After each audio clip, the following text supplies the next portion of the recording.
here we are. 2022 was a thing, right? I mean, we were all there, and oh man, was it something. Aside from the potential of the world collapsing in on itself, we, at least in the gaming world, managed to get a lot of solid games, right? I mean, we had the first ever release of Live Alive in the West in a beautiful package. We had new Splatoon, Mario Kart got its awesome expansion pass with some sick courses making a comeback, and that's not even including all of the indie and low-key drops and all of the games outside of the Switch that aren't available on that platform. But alas, while I didn't have the opportunity to play every single game, I did have the chance to play, it seems about 87 different games, if we believe my Nintendo 2022 recap, which kinda seems a bit off. In any case, like you, I played a lot, and I definitely had games that stuck out more than others, and that's this video, my top 5 delights and dilemmas of 2022. Now, I did make a video last year that discussed my disappointments, and I decided to reform that this year to dilemmas. Aside from, one game that I will get into later on, I didn't really have a game that I disliked this year. Nothing really stuck out as a disappointment. Rather, I had a bunch of good or even great games that left me conflicted on the outcome. For instance, it could have had an amazing story but marred by bugs and glitches. It could have excellent gameplay but a wonky story that doesn't offer what it set out to accomplish.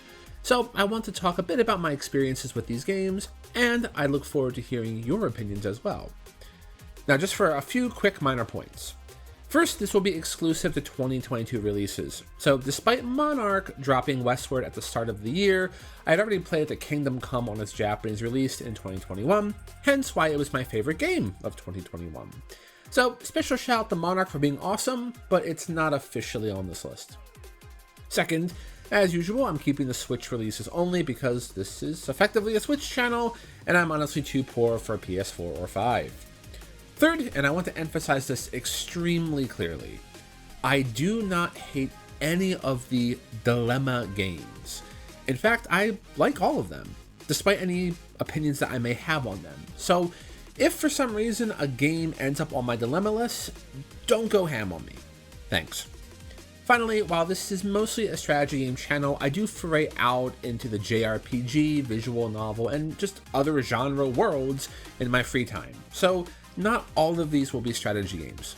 I've already released a short video on the best strategy games of 2022 on the Switch, so you're more than welcome to check that out after this video. Anyway, let's jump on in with the first delight.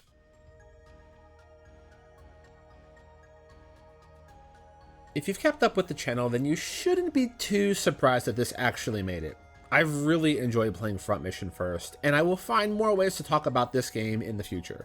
Why? Because I really want Front Mission 3 to come out by 2024. For those not in the know, Front Mission has been a long-running but sadly absent turn-based SRPG from Square Enix that has a sort of cult status following. Its last release was an extremely subpar survival game called Left Alive, which honestly is just best left unspoken of, and prior to that we had Front Mission Evolved, which took the strategy angle and turned it into an action game similar to Armored Core, just that it wasn't nearly as good. In terms of this experience, we got back to the original first game of the series in its full remastered glory, preserving much of what made the original so amazing, while providing some excellent updates to visuals and quality of life enhancements. As for the game itself, it is challenging but fair, and you're always given the tools you need to move forward. Not to mention, who doesn't love customizing a huge mech to raffle stomp anyone in your way? Hashtag Wanzas are back, baby! Well, while not necessarily perfect, Forever Entertainment has done an amazing job in bringing this classic back to life. Not to mention, they also have proceeded with providing updates and enhancements based on the community's feedback to make the game even more palatable for some players. This includes fixing potential bugs and just making the overall experience better. So, you need to appreciate that level of care towards the product. For me personally, what I wanted was just the original untampered experience. No real new bells or whistles, not changing up the gameplay, just a fresh coat of paint while preserving that old school feel, and that was delivered. A fresh coat of paint with some minor adjustments to update the quality of life, such as better camera control. No need to add in those new things. So look, if you're looking for an amazing old school strategy game preserved in its antiquity, this is definitely worth your time. And I'm very much looking forward to Front Mission 2nd later this year.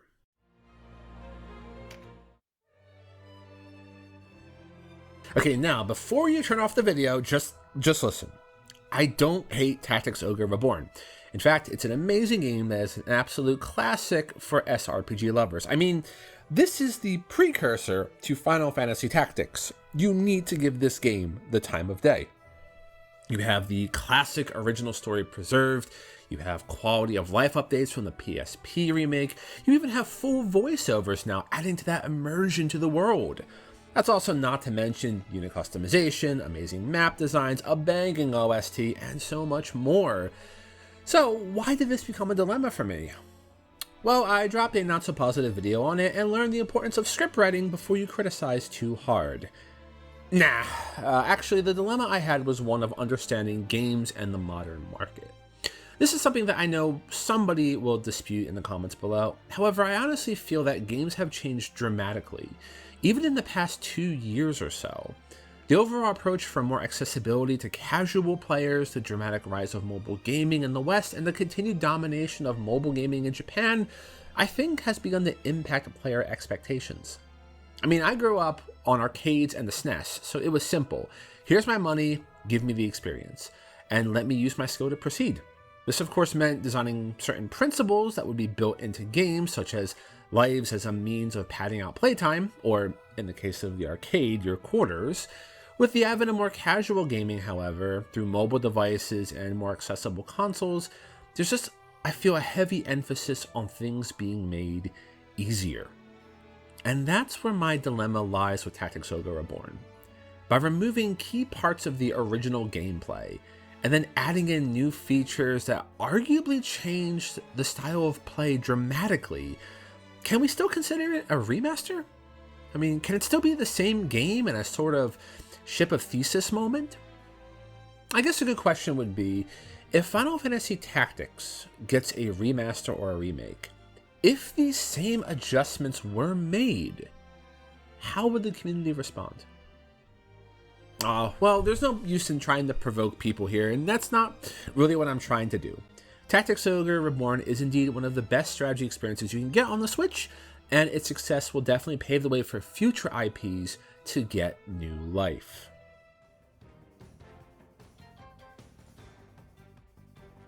I love LEGO games. I have been a LEGO fan since I was a wee kid, and I was always interested in not just the classic, knights and space sets, but also the more obscure ones. Like, does anyone remember Bionicle? That was it. Bionicle? I mean, yeah, that was something, right? So it's no surprise that LEGO games were a huge part of my childhood, especially considering things like LEGO Star Wars on the PlayStation 2, which have now been brought into the now with the Skywalker saga. And it's not just that, but there are so many excellent LEGO games available, such as LEGO City, all of the Ninjago properties, and my kid's personal favorite, LEGO Worlds. For me though, there was a game that, despite its age, recently found new life on the Nintendo Switch, and that is LEGO Brawls. Now, I wasn't aware that this was originally an iOS game from way back in the distant 2019. But for me, I just saw a LEGO Super Smash Bros. On the Switch and said, hey, I want to try that. And next thing I knew, 4 days just flew by. LEGO Brawls is, as I said, a SSB-inspired fighting game where you basically just take minifigures and go ham on each other in super unique environments, all based off of the various LEGO franchise sets. You got your Ninjago, Jurassic Park, and even custom-made ones by the devs for the winter holidays and such. Naturally, you can do free for brawls, where everyone battles for themselves, or you can do team-based games like Capture the Zone, collect the most items, and so on. Surprisingly enough, the game is fully cross-playable with mobile and consoles, and should you not have enough people, fairly skilled bots will come in and take their place to move through matches quickly. However, despite everything I've mentioned, why was this such a delight then? Well, you don't just, collect minifigure parts and make your characters attack and all. There are skills, a lot of skills, that do many unique things. You want to go ethereal and run through people like Naya from Ninjago? There's a skill for that. You want to fly a Nimbus Cloud a la Son Goku from the Monkey Kid? There's a skill for that. You want to throw a screaming blue Velociraptor at an unsuspecting sword-wielding pajama girl? There's a skill for that. The amount of skill unlocks and customizations is huge, and you can come across some of the most unique loadouts imaginable, and that is just awesome. Skills are unlocked through simple progression. You just choose one of the themes, which are kind of like these battle passes, and just play battles. No money involved. It's all part of the package. In many ways, it kind of reminds me of games like Helldivers, where everyone has their loadout and you just need to do your best to support your team, and progression for unlocking new skills is just doing well and not paying for win in an online game. Though I do know that you have to buy new skills in Helldivers, but there are ones you unlock naturally through Helldivers, and it's all the same in LEGO Brawls. No extra money for those battle passes. You can get those skills just through playing and playing well. Needless to say, for me, it brought back fun memories of classic LEGO games, along with my old desire to play something remotely close to Helldivers again, because I wish the Switch could get a game like that. I just really want to play Helldivers.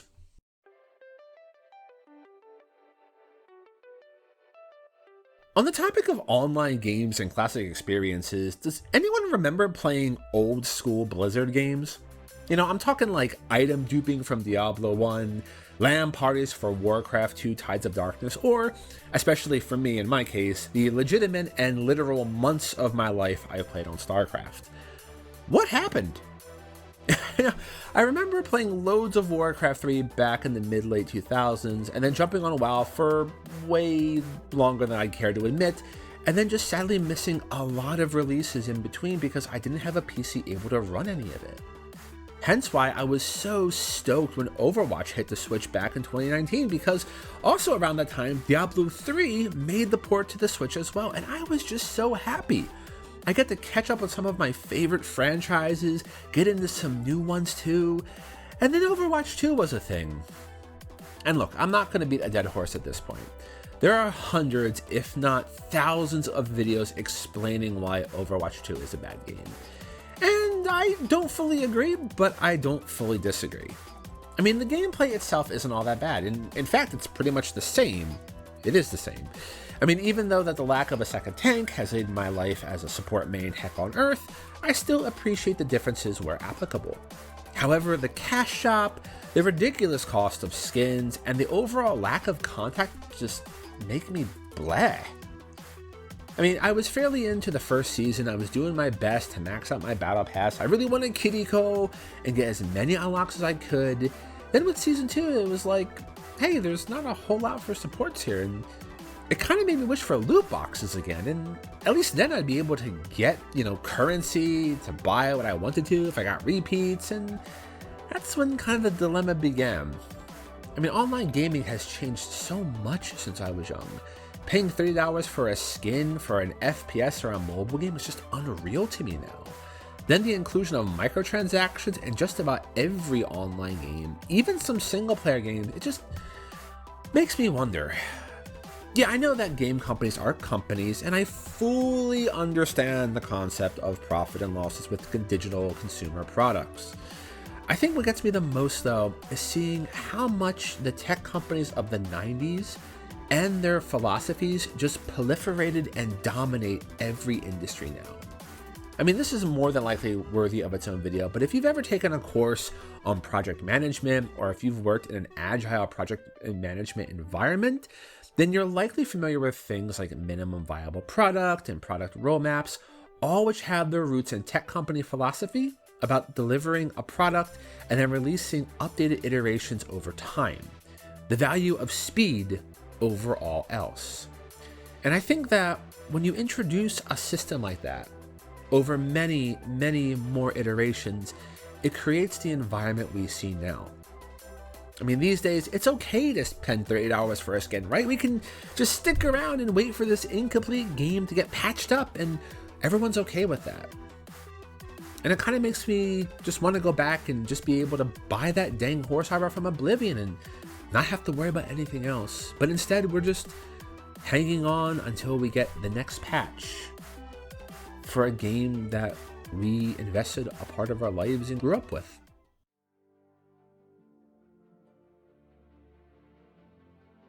In September of 2010, I was introduced to a concept I had never seen before until that moment. I was standing in the noisy Taito Station, a large game center or arcade as it would be known in the West, owned by the Taito Corporation of Video Game Familiarity. In this Taito station, located on the 6th floor of a Seibu shopping center called Big Box in the heart of Takadanobaba, Tokyo, I witnessed a series of arcade cabinets, 3 in a row, side by side, each with a monitor and what seemed to be a miniature table attached to the front. There were only 2 buttons and a trackball and a wide gap in between that table.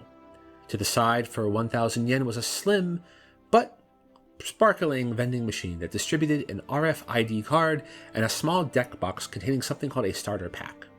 The basic idea was you would need to buy that starter pack with the RFID card. You would use the RFID card to create an account and register yourself using said arcade cabinet.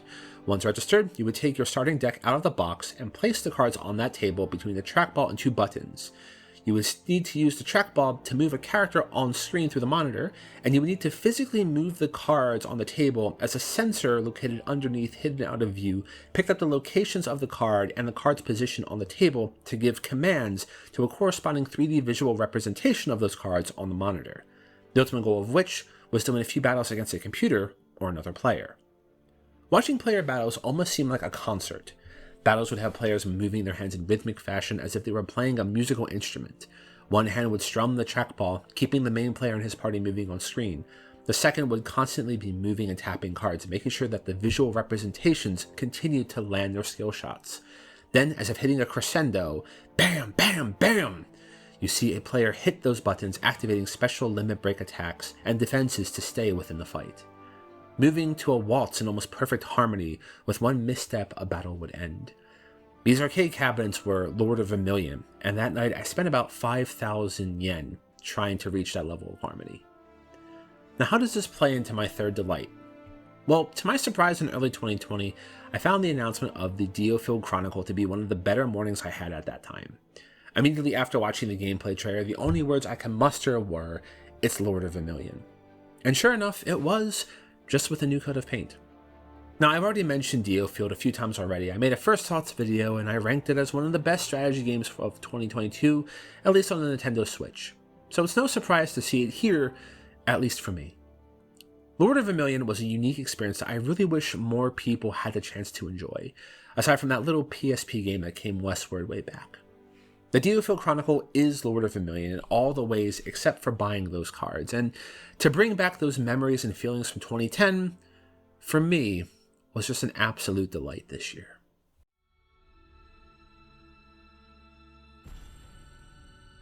It may seem strange to see Triangle Strategy here, especially as it was my penultimate position for best strategy games of 2022 on the Nintendo Switch, and honestly, it was an amazing game. I mean, excellent gameplay, memorable characters, a pretty good soundtrack, and, how can it go wrong? Well, for me, the dilemma was solely within the story, and when the real reality set in that your choices really had little to do with anything. This is something that I will be making more videos on in the future. However, I don't feel that Triangle Strategy really set out to do what it wanted with its story. I remember that Octopath Traveler took a lot of heat over having a story that didn't intertwine the characters in a more meaningful way. And I agree, Octopath Traveler could have done more. And I'm looking forward to seeing what Octopath Traveler 2 brings to the table. But with Triangle Strategy, however, I kind of felt that they really didn't learn, and maybe they really even didn't care. For the uninitiated, one of the big selling points for Triangle Strategy was how your choices impact the narrative. This included multiple routes, character unlocks, and so much more. Ultimately, however, you're always on the same track. You just take very small little side paths to have a slightly unique experience. Because everything in terms of how your adventure concludes, who lives, who dies, the fate of the people in the land, even the fate of the main character, is all based off of the final choice in Chapter 16. You could spend the whole game hating on the Roselle, just doing everything in your power to say how much you hate them. But at that point, at the end in Chapter 16, you can completely reverse it. You can spend the whole game being the great savior, protector, comrade, but choose neo-capitalism at the end, which is one of the legitimate endings of the game. I was more or less expecting something actually akin to Tactics Ogre. where the choices would put us on a more absolute route that would permanently block certain characters and endings.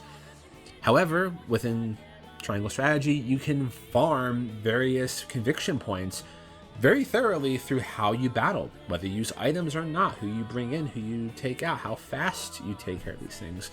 So ultimately, you can actually recruit most characters the first time around. And you can even do the golden route first time around without accomplishing anything else before that. Now, on that note, yes, I know that the true ending, the golden route, is fairly unique in an aspect, right? However, again, it's the golden route, right? The secret ending, so to speak. So I can't really match that in the same way as the other games did by making the routes more exclusive. Maybe perhaps the devs thought that people couldn't or wouldn't want to play it 4 times over. They didn't want to exclude anything in fear of a backlash. I mean, it's just really hard to say. But anything, again, I don't want to flame anyone or anything here. I want to get those videos up so a more critical discussion could be had, as I'm curious to know how other people took to the story.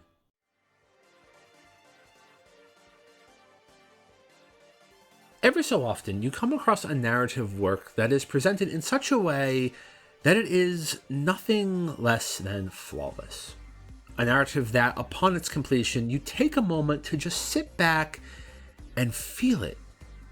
You take it in, slowly feel the synaptogenesis as the layers and layers of metaphor are peeled away, allowing the various neurotrophins to work to induce the survival of your neurons, allowing for your terminal buttons to prepare and release a chemical reaction caused by the action potential propagates the signal from the cell body down the axon onward, a cascade of triggers that leads towards just one outcome: transmission.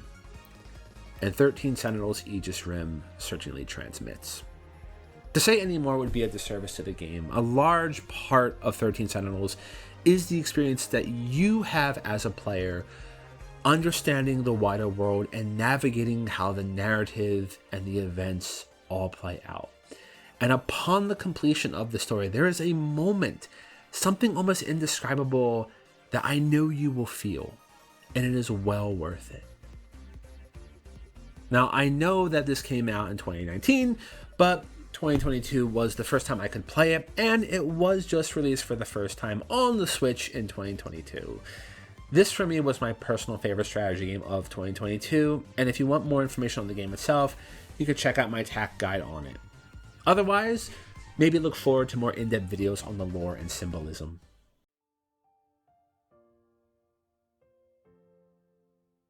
Digimon Survive was a thing of 2022, wasn't it? After being in development heck for the better half of a decade, what we got was a more mature, back-to-its-roots Digimon visual novel that, for all intents and purposes, was fine, but was what I consider at least to be far from as advertised. To accompany it, we were given what we can describe as a serviceable SRPG battle system that didn't really bring anything new to the table. I mean, in many ways, it was actually a watered-down version of what other visual novel SRPGs such as Utawaru Mono, which I would love to see on the Switch, had. So, with a large amount of expectations left unmet, it really wouldn't be too hard for me to put this on the list. An average-ish game for a beloved franchise. Despite all of that, however, none of that is the reason, though. Now, for those of you following the channel, you may be aware that I am working on a story recap and essay video for Digimon Survive, and rest assured it's still on the way, so I don't want to give too much away.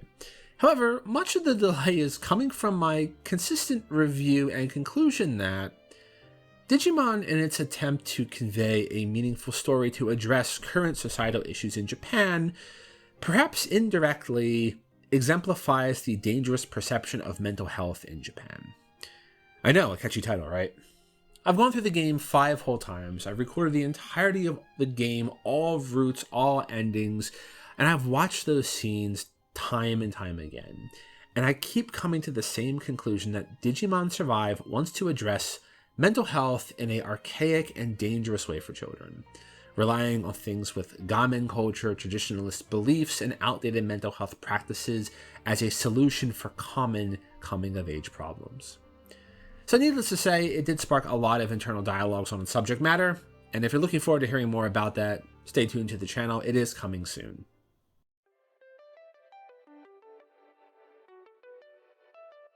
Okay, so I know I based this around 5 delights and dilemmas, but I just couldn't pass up talking about a few more games real quickly.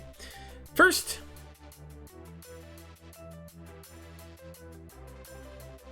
do you like SNES, PS1 era JRPGs? Do you like big flying mechs a la Xenogears? Do you like sprite-based art styles? Do you want to relive the 90s era of JRPGs from an indie studio that really gets it? Play Chained Echoes. It is amazing. Heck, even Jason Schreier tweeted about how great it is. It was a stealth drop at the end of 2022, but worth every penny spent. Excellent battle mechanics, beautiful art styles, and a well-structured story that makes you feel like you're playing Chrono Trigger or Final Fantasy VI.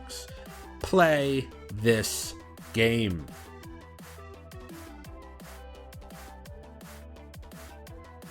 I believe back in February of 2022, I released a first thoughts video for a game with the eccentric name Potato Flowers in Full Bloom. I didn't really expect too much of an outcome. I mean, look at it.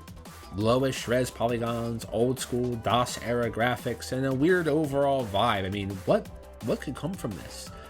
Well, what I got was quite a few people falling into the same trap I did. That is to say, what should have been a simple 30 minutes to 1 hour demo became 4 hours of non-stop addictive dungeon crawling, and I still didn't finish that demo. Honestly, my biggest regret of 2022 was not talking about this game more. Potato Flowers has a charm to it that you just can't put into words.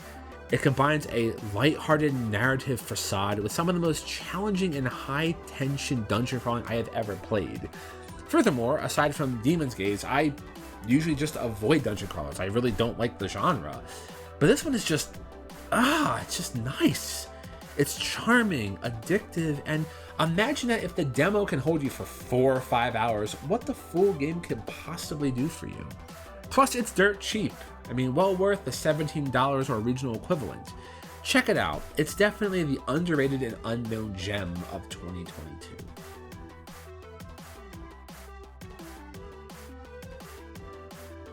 Okay, so there was indeed one game that I can say I hated from 2022.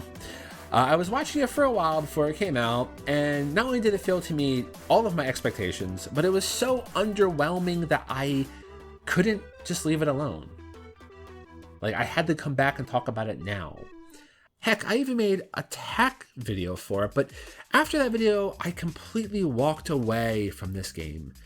And even though that I didn't play it, it just lingered in my head about how underwhelming it was, and I just needed to talk about it one last time for 2022, and this game is Research and Destroy. It was published by Spike Chunsoft, you know, like 999 and Danganronpa fame. It was marketed as an online and single-player experience with you having to work with other players or just your own team to complete map objectives a la XCOM with a battle system identical to Valkyria Chronicles. This was XCOM meets Valkyria Chronicles. You can make custom units to show off your personality. You can unlock crazy Rick and Morty level weapons. There are loads of upgrades to help you and your fellow researchers beat back demonic cannon zombies, and it just fell apart. Riddled with bugs, glitches, and becoming completely unplayable at times, a super unbalanced AI that would completely stonewall you anytime, random additional spawns, weird upgrading limitations, and a completely unusable online feature for consoles.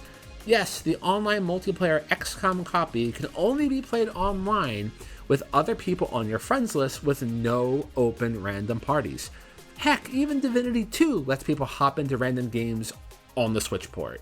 Yes, I know there's not a whole lot, but still, I've been able to do it years after the game was released. So, yeah, my personal worst and hated of 2022, sadly, is Research and Destroy. I really wish it could have been better. Maybe it on the PC it is.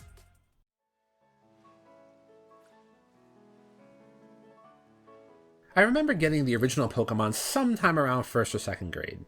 My best friend at the time had blue, and I was his stomping mat, so I was required to buy red. But that was okay. I mean, red was my favorite color at the time. I remember popping the cartridge into my Game Boy Color, which was also colored red, and spending hours catching all 150 Pokemon. I remember doing the Missing O glitch loads of times for levels and item dupes. I remember having the strategy guide on the dining room table, carefully removing and placing stickers from the back of the book onto where the little written dex was in that guide. I remember another friend hacking a Mew using a Diglett base and nicknamed the Mew Thumper because the in-game sprite for Mew used to bounce a lot in the original Pokemon Red and Blue. A tradition that I actually still have to this day by naming my Mew from my Pokeball Plus Thumper. I battled for hours on hours with my friends, and despite leaving the series from Diamond Pearl all the way to Sword and Shield, I never really looked away from the series, always keeping an eye on it. That was until Sword and Shield when I returned full force. To this day, Sword and Shield is the game I have played the most on my Switch. Nearly 500, maybe even 600 hours saved between my profiles. And that's not even including the 5 or 6 speedruns I did, as well as all the resets I had to take care of. And it's not just that, but I've played the bejeebus out of Let's Go Pikachu, Pokemon Unite, Pokken, Snap, Mystery Dungeon, Diamond Pearl remakes, Arceus. Yeah. So when Violet and Scarlet were announced, I was ready. Normally I'd pick up the red one, but I thought Miraidon was a bit cooler, so I went with the Violet this time. Plus, over many years, purple has become my favorite color, so why not? And the best way I can describe this is, I've never felt so far away from my childhood than ever before. Bugs, glitches, weird design concepts, open world shenanigans, but that's not it. The story? Nah, the story, especially the post-game, is very beautiful and actually likely one of the strongest Pokemon has experienced yet. Maybe the terrestrialized jazz, but no, that's actually a really good mechanic to get people guessing and strategizing harder for their battles. I don't think my dilemma then comes from the story, bugs, the open world concept, or whatever. I think when I look back on my experiences with the franchise, I see how different things are now. And while that's not a problem for a franchise, of course, a franchise should grow with later installments. These changes do, however, reflect back on myself.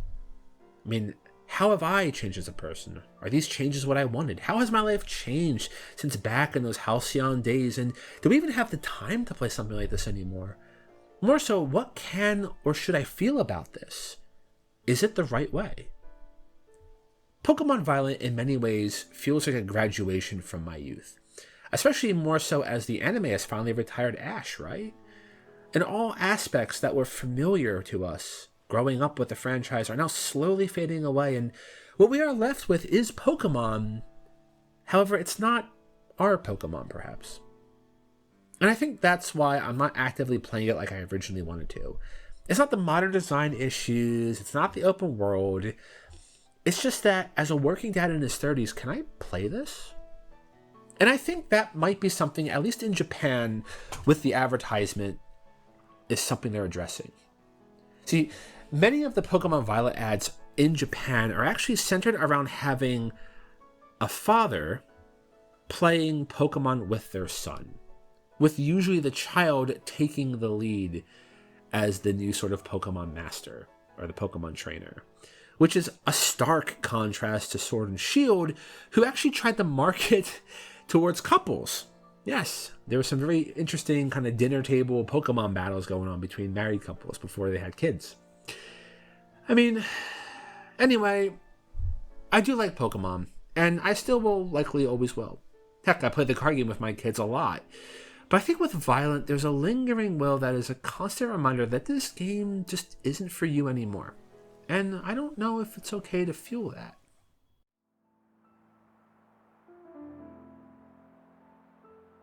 "1997, or maybe it was 1998, I was in elementary school and I was in a game store, probably I think sometime in the fall. I was browsing the wall of PS1 games in their beautiful looking jewel cases, looking intently at the cover for each one, trying to find the next thing I wanted to have for Christmas. Because at that time, way back in the day, if you wanted to look at the back of the case, you actually had to call a staff member to unlock the display case for it, right? Let me know if you remember that down in the comments.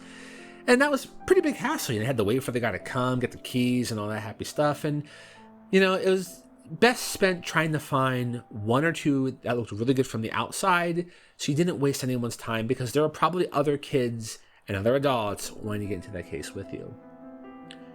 During my intensive investigation, I noticed a particular white cover. On the front is a man, perhaps a martial artist, and a weird word. Exnogears? I can't explain why, but something about that cover just stuck out. I called over the man at the shop. I looked out the back, saw some cool robots. Dad, I want this one. Christmas came, and there it was. There. I opened it, I played it, I loved it. Until the Castle of Sewers and that dang Red Rum boss. Couldn't kill him. 0 out of 10, this game sucks too hard. Of course, I had no idea what I was doing at that time. Later on, I was eventually introduced to FF7 soon after, and I began to understand JRPGs better. And after a few years, I actually returned once more to Xenogears. And I beat that dude, and then I spent the next week playing the game non-stop until I fully beat it. I was drawn to the story, the characters, Faye and Ellie. ID was super cool, and you get to kill God. Whoa! But after I finished, there was a longing. I didn't bat an eye that the whole second disc wasn't done. Rather, I felt that I just experienced something amazing, but I couldn't understand it. I needed someone to tell me. So, to the internet I went, and I found a fan-sided, perhaps it was, Gods in Mind? And this fan site for this Xenogears was full of essays, facts, trivia. And then I learned what Xenogears was, and that ID was actually just id. But more importantly, it was my inspiration to study psychology and neuroscience. Without Xenogears, I would have never gone down that path.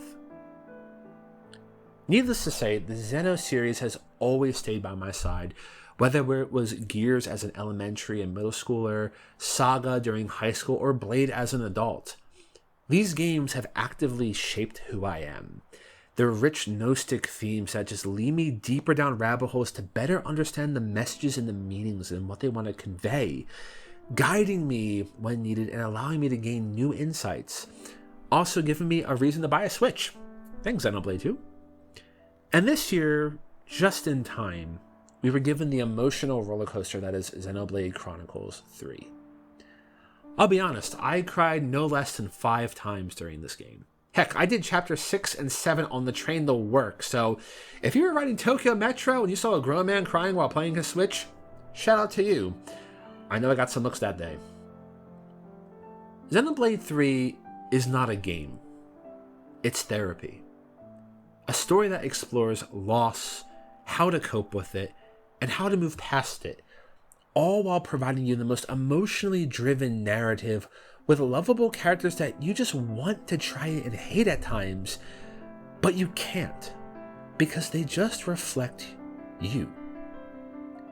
You watch 2 partners take their own lives as their first and final freedom.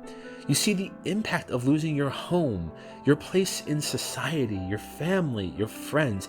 You watch how love and fear can be twisted into destructive behaviors, the impact of death, and how hopeless the grand scheme really is. You see these characters, you watch them and how they react, and how they feel these emotions, and in turn, you feel them as well. And that is the beauty of Xenoblade 3.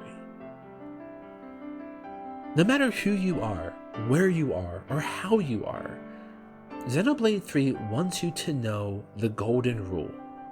A rule that some people go their whole lives without ever being told or learned or understood. And that is, in the face of loss, regardless of its circumstances, it is okay to feel. It's okay to feel your feelings. That you don't need to hide it, ignore it, or push it away. You can cry. You can be angry. You can be happy. You can feel those emotions and address them. It's okay. It's okay to feel your feelings. and to feel your feelings through. And that is the greatest delight.